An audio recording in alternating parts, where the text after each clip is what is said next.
Je vous salue dans le précieux et merveilleux nom de notre Seigneur Jésus-Christ. Je vous souhaite encore la bienvenue aujourd'hui au fuseau divin afin de bâtir votre foi, afin de nourrir votre âme avec la parole de Dieu. Nous allons, Père Dieu éternel, merci pour ces merveilleux moments passant en ta présence. Seigneur, je te prie, Seigneur, afin que ma chair se taise maintenant, que seul ton Esprit Saint puisse parler au travers de moi, et que ta parole puisse accomplir tes desseins et ta volonté dans la vie des enfants. Jésus-Christ. Amen. Alors aujourd'hui, bien-aimés, nous allons voir les dons spirituels. Donc quoi les dons spirituels? Les dons spirituels, ce sont les manifestations de l'esprit. Les dons spirituels, ce sont ces charismes-là qui sont départagés dans le corps de Christ par le Saint-Esprit pour une utilité commune, pour un bien commun, pour le service de Dieu. Amen. Ces dons-là sont départagés pour que ça puisse servir, par exemple, pour nos familles, auprès de nos amis, dans le corps de Christ. Amen. Donc, c'est sûr à quoi servent les dons spirituels. Donc, nous allons en savoir plus sur les dons spirituels dans 1 Corinthiens 12. Donc, ouvrons nos Bibles dans 1 Corinthiens 12, versets 4 à 11. La Bible dit, il y a diversité de dons, mais le même esprit. Diversité de ministères, mais le même Seigneur. Diversité d'opérations, mais le même Dieu qui opère tout en tous. Or, à chacun, la manifestation de l'esprit est donnée pour une société commune. En effet, à l'un est donné par l'esprit une parole de sagesse, à un autre une parole de connaissance selon le même esprit. À un autre, la foi par le même esprit, à un autre, le don de guérison par le même esprit, à un autre, le don d'opérer des miracles, à un autre, la prophétie, à un autre, le discernement des esprits, à un autre, la diversité des langues, à un autre, l'interprétation des langues. Un seul et même esprit opère toutes ces choses et distribue à chacun en particulier comme il veut. Voici là que le Saint-Esprit est souverain dans le départage des dons dans le corps de Christ. Il donne les dons comme bon lui semble. Comme bon lui semble, il les gratifie à qui il veut. Donc, vous voyez donc que les dons spirituels, c'est pas un signe de spiritualité. Ça ne te garantit pas le paradis. C'est tout simplement un signe de la grâce de Dieu sur ta vie. Amen. C'est un signe de la grâce de Dieu. Et nous allons voir les trois catégories de dons spirituels. Les trois catégories de dons spirituels, nous avons le don de révélation, les dons vocaux, les dons de puissance. Les dons de révélation, ces dons font penser comme Christ. Les dons vocaux, ils font parler comme Christ. Les dons de puissance, ils font agir comme Christ. Donc aujourd'hui, nous allons uniquement focaliser sur les dons de révélation. Amen. Dons de révélation. C'est donc quoi les dons de révélation? Les dons de révélation comptent trois dons principaux, notamment la parole de sagesse, la parole de connaissance et le discernement des esprits. Amen. Parole de sagesse, la parole de connaissance et le discernement des esprits. Donc, c'est donc quoi la parole de sagesse? La parole de sagesse, c'est l'habileté surnaturelle de trouver des solutions qui sont au-delà de notre niveau intellectuel, notre maturité physique, notre expérience de vie. La parole de sagesse te permet d'avoir des illuminations surnaturelles divines. Amen. Nous pouvons voir comment le Seigneur Jésus-Christ a utilisé la parole de sagesse pour terrasser tous les arguments que les scribes, les pharisiens et le peuple utilisaient pour invectiver la femme adultère. Nous pouvons voir cela dans Jean 8, verset 1 à 11. Nous voyons comment Jésus-Christ, au verset 7, a pu les terrasser, avec ce qu'il a dit au verset 7. Il dit que celui qui n'a jamais péché, qui jette la première pierre à cette dame. Parce qu'en effet, il voulait lapider cette dame-là. Il voulait lapider cette dame-là parce qu'il disait que selon la loi de Moïse, une femme qui commet l'adultère doit être lapidée. Jésus-Christ dit au verset 7 que celui qui sait, qui n'a jamais commis de péché, qui lance la première pierre, qui jette la première pierre. Amen. Cet argument-là, qui était divinement inspiré par le Saint-Esprit, a fait quoi? A terrassé tout ce qu'il pouvait dire, tous les arguments qu'il pouvait utiliser contre la femme adultère. Amen. C'est comme ça que la vie de la femme d'adultère a été sauvée par la parole de sagesse. Amen. Donc, nous pouvons également voir le deuxième don de révélation qui est la parole de connaissance. C'est donc quoi la parole de connaissance? La parole de connaissance est connaître des choses passées et présentes pour amener des solutions à des problèmes. Donc, le but de la parole de connaissance, c'est de faire quoi? C'est de bâtir la foi de ceux qui nous écoutent.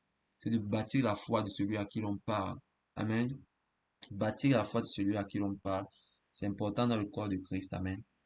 Ouvrons nos Bibles dans Jean 1, verset 45 à 51 pour comprendre la parole de connaissance. Je lis au nom de Jésus.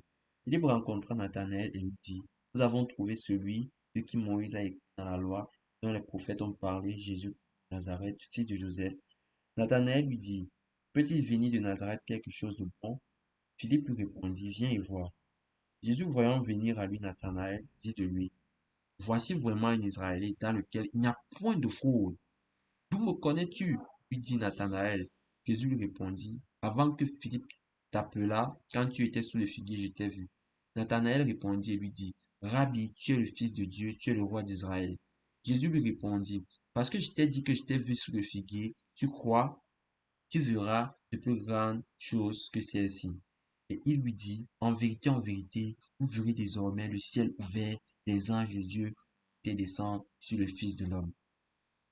Donc, vous voyez là que Nathanaël avait une mauvaise conception de Nazareth. Parce qu'il savait que Nazareth était une ville maudite. Rien de digne ne pouvait sortir de Nazareth. Amen. Rien de digne ne pouvait sortir de Nazareth. Il ne pouvait pas imaginer que le Messie pouvait venir de Nazareth. Il ne pouvait pas imaginer que le Sauveur du monde pourrait venir de Nazareth. Et alors qu'il a commencé à utiliser, Jésus-Christ s'est mis à utiliser la parole de connaissance, il dit que je te connais. Tu es vraiment un Israélite. Tu es vraiment un Israélite. Je t'ai vu sous le figuier. Tout cela a fait quoi? Tout cela ça a éveillé, ça a éveillé Nathanaël. Il dit que, mais, comment tu sais tout cela sur moi? C'est là donc que Nathanaël répond, Rabbi, tu es le Fils de Dieu, tu es le roi d'Israël. Une ville méprisée, Nazareth, d'où rien de bon ne pouvait sortir. Et c'est de là que sort un roi, le roi d'Israël. Ouais. Donc la parole de connaissance a en fait changé la conception, l'idéologie que Nathanaël avait de Nazareth. Amen. Donc nous pouvons donc conclure que la parole de sagesse est une arme puissante qui est capable de faire quoi? Briser les chaînes de l'incrédulité. La parole de connaissance brise les chaînes de l'incrédulité. Ça a brisé les chaînes d'incrédulité des non-croyants, ça a bâti la foi des nouveaux convertis. Amen. Le troisième don de révélation que nous pouvons voir, c'est le discernement des esprits.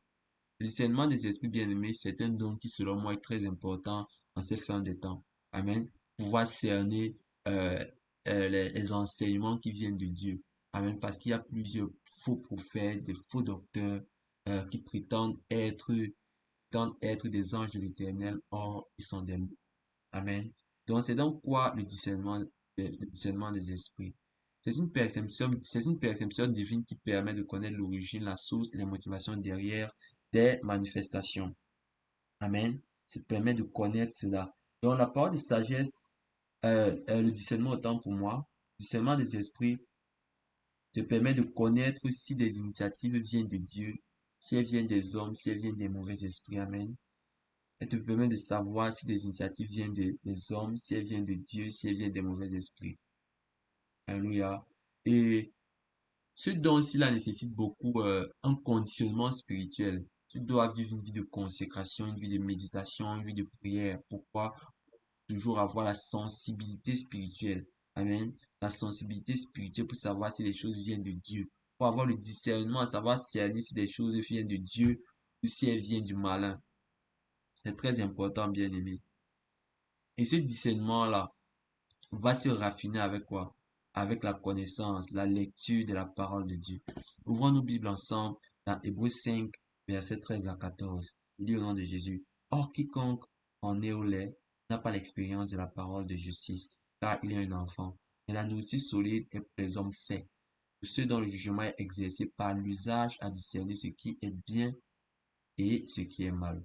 Vous voyez donc que la parole de Dieu va faire quoi? Va mettre en toi la sensibilité spirituelle. Ça va mettre en toi cette capacité-là de cerner ce qui plaît à Dieu et ce qui ne plaît pas à Dieu. Alléluia. Nous allons nous arrêter là aujourd'hui pour les dons de révélation. Que le Seigneur vous bénisse. Alors toi qui m'écoutes, peut-être tu aspires au don spirituel. Tu aspires au don spirituel et tu n'as jamais accepté Jésus-Christ dans ta vie. Peut-être tu as même les dons en toi. Et ces dons-là n'ont pas à quoi atteindre leur paroxysme, n'ont pas à quoi atteindre le plus haut niveau, parce que tu n'as pas encore le Saint-Esprit en toi. C'est le temps, c'est le moment de le faire. C'est le moment de le faire. Peut-être toi qui m'écoutes, tu ne te reconnais pas dans les dons de révélation. Là, dans la parole de sagesse, dans la parole de connaissance, le discernement des esprits, tu ne te reconnais pas là. J'aimerais te dire, bien aimé, qu'il y en a une pléthore de dons. Pléthore de dons. Tu es unique devant Dieu. Tu as quelque chose d'unique en toi. D'unique en toi qui peut servir à l'avancement de l'œuvre de Dieu. Donc, il suffit maintenant que tu puisses seulement accepter Jésus-Christ dans ta vie afin de pouvoir découvrir ce que conseil divin Amen. Pouvoir découvrir ce potentiel divin qui est en toi. Donc, si tu n'as jamais accepté Jésus-Christ dans ta vie, bien-aimé, tu n'as jamais accepté Jésus-Christ dans ta vie, si tu veux éveiller ce potentiel divin qui est en toi, c'est le moment de le faire. C'est le moment de le faire. Ne renvoie pas à demain, bien-aimé. Ne renvoie pas à demain. Ne renvoie pas à demain, bien-aimé. Ne renvoie pas l'opportunité de nous aujourd'hui. Si tu avais ces dons et ces dons-là sont endormis parce que tu ne marches pas en accord avec la parole de Dieu, c'est le moment de renouer, de renouer avec le Père. Amen. Tu as pris cette décision dans ton cœur. Je t'invite à répéter cette prière après moi. Seigneur Jésus, je reconnais que tu es mort sur la croix pour mes transgressions et que tu es resté le troisième jour. Père éternel, je viens humblement, Seigneur, à toi, déposer tous mes fardeaux, tous mes soucis, toutes mes charges, et que le sang de ton Fils Jésus-Christ puisse me justifier, puisse me donner la paix, ta paix, Père Dieu, qui surpasse toute intelligence. Saint-Esprit, viens habiter en moi, viens habiter dans mon cœur, renouvelle tout mon être, au nom de Jésus-Christ de Nazareth. Seigneur Jésus, tiens-moi par la main, car je veux te suivre. Que l'honneur te revienne. Amen. Si tu as accepté Jésus-Christ dans ta vie, bien-aimé, je t'invite à lire la parole de Dieu si tu as une Bible. Lis la parole de, lis la parole de Dieu, médite la parole de Dieu, étudie-la, amen, étudie-la, prie prie le Seigneur afin qu'il puisse t'aider à trouver une église. On le sert en esprit et en vérité afin de bâtir ta foi. Que le Seigneur te bénisse abondamment.